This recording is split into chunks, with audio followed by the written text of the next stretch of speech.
jika terlalu panjang silahkan di speed 1,5 atau 2 kali supaya lebih cepat. Assalamualaikum warahmatullahi wabarakatuh. Selamat pagi teman-teman. Hari ini tanggal 6 April 2025.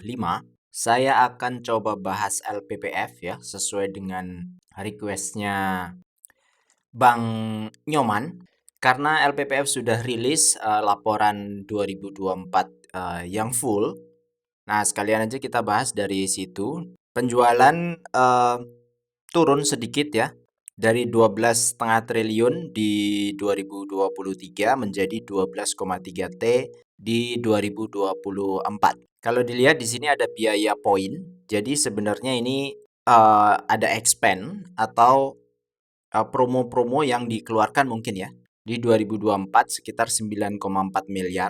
Kalau dibandingkan dengan 2023 memang lebih kecil 2023-nya. Artinya ini ada effort dari sisi manajemen pas achieve di penjualan yang 12,3 triliun. Lalu dari kas, setara kas ada penurunan dari 500 miliar ke 398 miliar di 2024. Tapi ini posisi ini kan closing akhir tahun ya, Desember. Jadi kalau namanya kas itu nanti tiap bulan juga berubah-berubah. Lalu kemudian ada laba rugi yang terjadi kenaikan dari 298 ke 366. Cuma kalau dilihat dari sisi operasional, laba rugi ini tidak mencerminkan kinerja operasionalnya dia. Karena di laba kotornya secara gross profit itu turun terus dari 2022 sampai 2024 ya. 4,4, 4,3 dan 4,2. Artinya kenaikan ini di luar kondisi operasional perusahaan yang mungkin di tahun 2025 bisa jadi mereka tidak mendapatkan manfaat itu.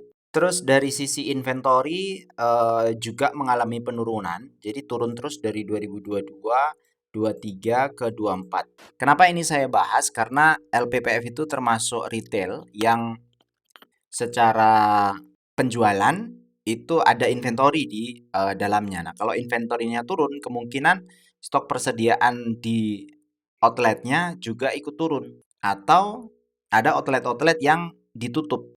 Sehingga ketika inventorinya turun, memungkinkan juga biaya operasionalnya atau bebannya turun. Sehingga profitnya bisa naik. Nah, profit naik gara-gara inventory turun itu sementara gitu. Nggak mungkin selamanya inventory itu turun terus, itu nggak mungkin.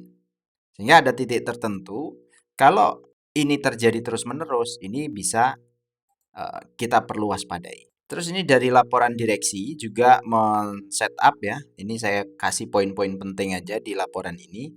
Bahwa kelas menengah itu turun dari 47 menjadi 47 juta di tahun 2024 dari 57 juta di tahun 2019 menurut data Badan Pusat Statistik. Jadi LPPF ini target marketnya itu di kelas menengah. Nah, terus kita bisa lihat juga dari sisi demografi karyawan. Di tahun 2023 karyawannya 9.000, 2024 itu 8.000. Turunnya sangat signifikan ya, 1.000 orang. Berarti sekitar 11-12 persenan. Kemudian dari komposisi itu juga cukup menarik bahwa ada karyawan yang di atas 45 tahun itu sekitar 1.800 orang. Berarti bentar lagi mungkin juga akan pensiun. Sehingga efisiensi di sini itu bisa dilakukan dari sisi labor cost. Karena ketika pensiun mungkin gajinya kan sudah tinggi, kemudian ada pengganti ya, penggantian yang pegawai-pegawai yang lebih muda dan dengan term tertentu. Sehingga ini potensi ke 5 tahun, 10 tahun ke depan ini bisa menjadi katalis positif untuk LPPF supaya mereka bisa improve secara cost. Jumlah CEO 1, direktur 7, jadi ini dari sisi manajemen juga berkurang. Yang awalnya direkturnya itu 9 menjadi 7 di 2024. GM-nya pun juga berkurang dari 61 menjadi 58. Nah, tadi yang 45 tahun ini mestinya itu adalah pegawai tetap Nah, kalau dilihat dari sini, pegawai tetap itu mengalami penurunan ya, 2023 2024.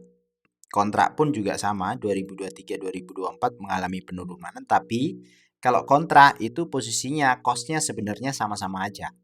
Tapi kalau pegawai tetap yang turun, itu cost-nya jauh berbeda.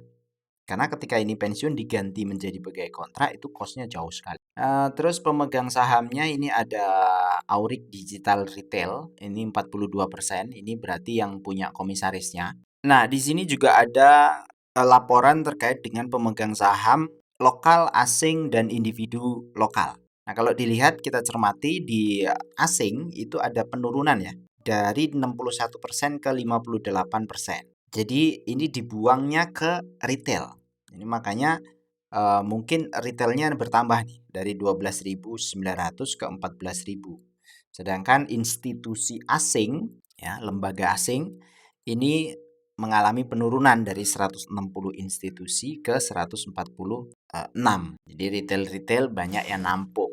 Ya, mungkin salah satunya ya kita-kita atau teman-teman. Nah, ini 20 besar pemegang saham per 31 Desember. Ini ada Aurik Digital Retail, ini adalah milik komisarisnya.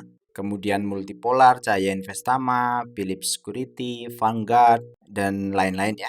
Terus di laporan pemasaran, mereka juga membidik pasar digital dengan buka TikTok Shop ya. Terus ada di marketplace, terus mengembangkan online offline ini di beberapa titik layanan. Jadi seolah-olah dia jualan di TikTok Shop tapi ngambil stoknya itu dari retail terdekat, pemenuhan dari gerai ya, mengurangi waktu pengiriman dari 2 sampai 14 hari menjadi 24 sampai 48 jam. Jadi ini inovasi yang cukup bagus yang dilakukan LPPF, walaupun secara efek di sales masih belum kelihatan.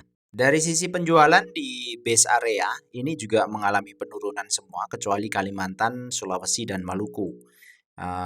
Maluku, Kalimantan, dan Sulawesi ini naik ya sekitar 0,7% dari SSG ya, same store sales growth maksudnya.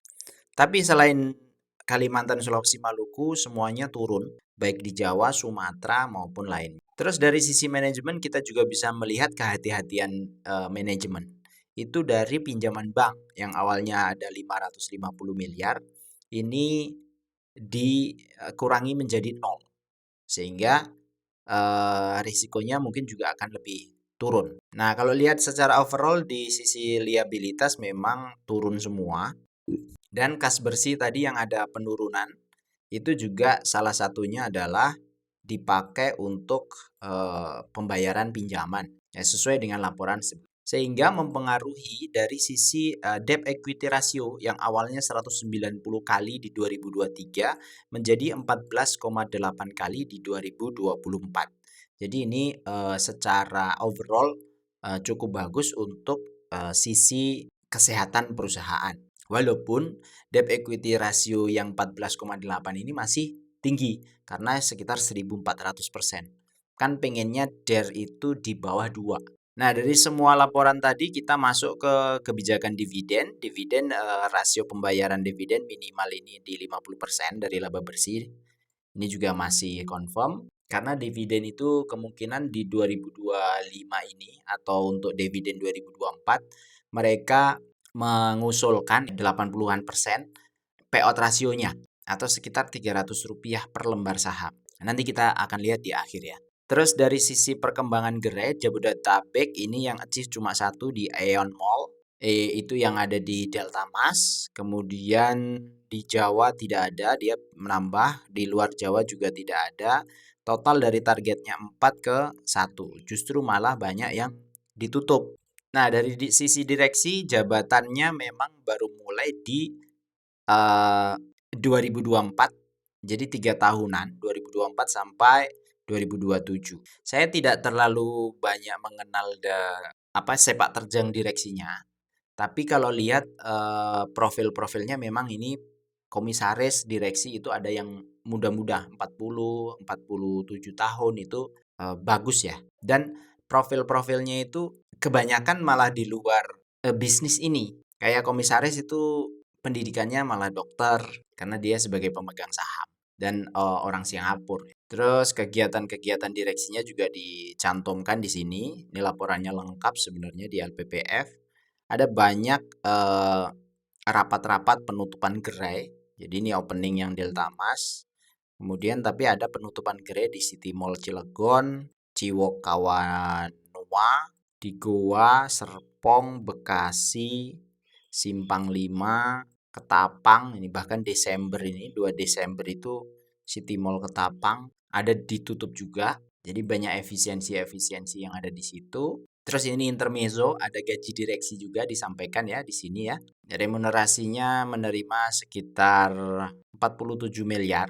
Kalau saya hitung-hitung dari 8 tadi sebulan lah kira-kira 500 400 500 mungkin ya sekitaran gajinya direksi itu per bulan. Jadi masih mirip-mirip sih mestinya dengan yang lain, tapi ini cukup tinggi sebenarnya. Setahu saya kalau kayak Astra Topat itu terakhir report itu sekitar 250-an juta sebulannya untuk gaji-gaji direksinya AOP ya.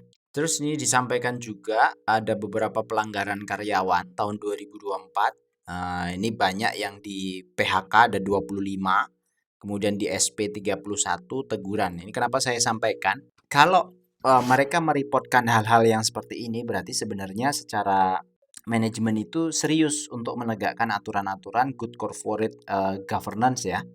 Jadi ini bagus buat kita sebagai investor karena untuk menghindari fraud-fraud yang terjadi di perusahaan itu. Jadi kita sendiri pun sebagai investor akan merasa aman karena ketegasan manajemen untuk melakukan penegakan aturan.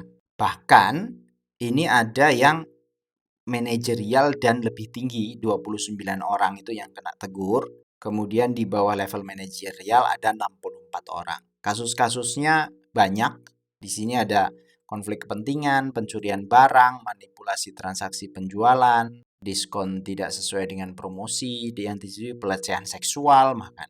Dan sudah diselidiki ini 76 kasus terbukti, 29 kasus tidak terbukti, 34 kasus masih dalam proses saat laporan tahunan ini diterbitkan. Nah, dari sini kita masuk ke public expose. Tadi penjualan sudah, kemudian persediaan juga sudah kita bahas, kemudian kas bersih tadi sudah juga kita bahas. Terus gerai dia punya 142, ini sudah termasuk yang ditutup-tutup. Terus ini ada tantangan, jadi mereka kasih grafik risetnya OJK bahwa di kelas menengah itu saldo bank ya, saldo bank bersih SBB year on year itu mengalami penurunan nih 14 poin. Ini 14% atau 14 poin saya kurang tahu. Tapi intinya adalah rasio kelas menengah kita itu makin turun. Jadi kalau dilihat dari grafik yang hitam ini adalah deposito, kemudian yang merah ini adalah pinjaman. Deposito itu makin turun, makin turun, makin turun. Sehingga saldo bank bersihnya ini juga makin turun. Oh, ini ada perubahannya ya year on year dalam triliun. Berarti ini sekitar 14 T kah? Ya, mungkin sekitar itu. Dari perubahan deposito dan perubahan pinjaman. Nah, teman-teman yang lebih tahu terkait data ini silahkan komen ya. Terus makroekonomi terkait dengan penjualan di retail ini online yang putih, kemudian offline yang warna merah. Offline ini stagnan, online bertambah. Berarti memang sebenarnya retail itu naik ya penjualannya 2020 sampai 2023, 2024 forecast. Kemudian penjualan mobil turun ini untuk menggambarkan kelas menengah tadi. Kemudian penjualan restoran itu naik. Artinya sebenarnya dari sisi potensi itu masih memungkinkan kalau secara strategi itu tepat. Bahwa penjualan semacam retail ini kalau online-nya ini LPPF bisa menggarap dari sisi online dan offline itu apalagi brandnya juga bagus, itu ya mungkin akan menarik. Karena banyak juga gerai-gerai dedicated seperti Uniqlo, seperti Miniso yang tumbuh ya. Ini sudah kita bahas juga untuk penjualan, margin, EBITDA, Kita lanjut aja. Dan ini juga sudah untuk kas, kemudian pinjaman bank. Kinerja penjualan rata-rata turun kecuali di Kalimantan. Nah, ini alokasi dividen. Dia mengalokasikan usulan untuk pembayaran dividen itu 677 miliar atau 81,7% rasio pembayaran dividen atau Rp300.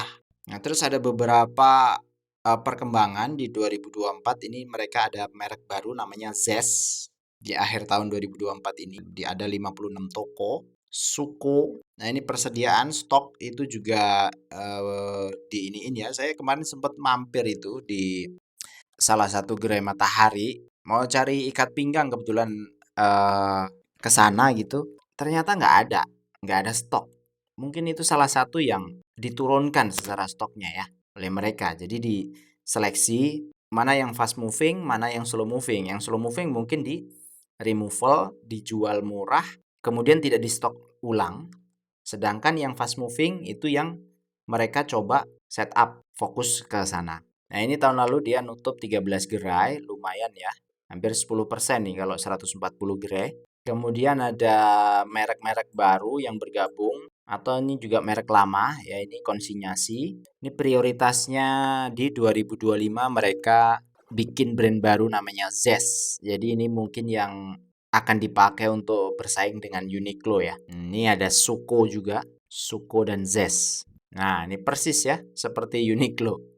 Suko. Terus penutupnya untuk tahun 2024 mereka akan fokus untuk merek eksklusif dengan perluasan di Suko dan peluncuran Zest pada Q4. Kemudian optimasi gerai yang 13 gerai ditutup dan memantau untuk membuka gerai baru terutama untuk Suko dan Zest. Jadi persis seperti Uniqlo. Ya kalau ngelihat strateginya ya kayak Alfamart, Indomart. Dan faktanya, buktinya Alfamart sekarang itu bisa 1:1 dan mungkin lebih besar daripada Indomart ya. Karena dulu Indomart yang duluan gitu. Nah, terus bagaimana terkait dengan harga saham dan potensinya? Kalau dilihat sekarang harga sahamnya 1925. Ini kalau dia bagi dividen 299 atau Rp300, yieldnya itu 15%. Ini gede banget dengan yield 15% ini. Kalau kita beli di harga sekarang. Karena tahun lalu dia bagi itu Rp200, 10% ya. Tahun lalu mereka kan bagi di bulan April, tanggal 19. Apakah tahun ini juga di April? Saya kurang tahu. Tapi ini ada potensi yang menarik kalau kita lihat dari isu Presiden Trump. Kan kondisi sekarang itu dari sisi harga LPPF itu sudah naik lumayan tinggi dari bottom di 24 Desember 2024. Sampai sekarang itu sudah naik 43%. Itu ada 60 bar, berarti sekitar 3 bulan terakhir. Saya sebenarnya sudah bahas ya LPPF ini di bulan sebelumnya. Jadi kalau dilihat saya pernah bahas itu di 2 bulan yang lalu. Tanggal 25 Januari, berarti sekitar sini. Nah, setelah upload itu kemudian naik harganya dan konsolidasi dan naik terus sampai sekarang naik. Nah, kalau kita masuk di harga-harga sekarang ini berpotensi teman-teman hati-hati akan kena dividend trap. Walaupun memang masih bagus 15% itu posisi kalau 300 harga sekarang. Nah, supaya bisa terhindar sedikit dari dividend trap, ya kita berharap nanti di hari Selasa pembukaan market pertama saham ini turun. Ketika turun ya silakan kalau mau share di harga bawah, tapi potensinya seperti ini ya. 43%. Kemungkinan balik lagi harganya kan ke angka-angka harga di sini secara jangka panjang karena ini yang banyak masuk ini sebenarnya di asing ya. Dari 2020 Desember itu sampai hari ini asing banyak sekali masuk. Dan kemungkinan dia juga keluar juga banyak. Dibandingkan dengan Rals, saudaranya ini memang masih lebih murah LPPF kalau dari sisi dividen investing atau dividen hari ini. Apalagi dibandingkan dengan Era ya. Era Jaya Swasembada itu masih lebih murah LPPF. Tapi ini hanya harga yang direview atas 1 kali dividen saja, bukan rata-rata dividen selama 3 tahun, 4 tahun, atau 5 tahun. Kalau mau dihitung secara rata-rata, silakan teman-teman riset sendiri ya. Saya kira cukup dari saya karena sudah cukup panjang videonya. Semoga bermanfaat. Terima kasih. Wassalamualaikum warahmatullahi wabarakatuh.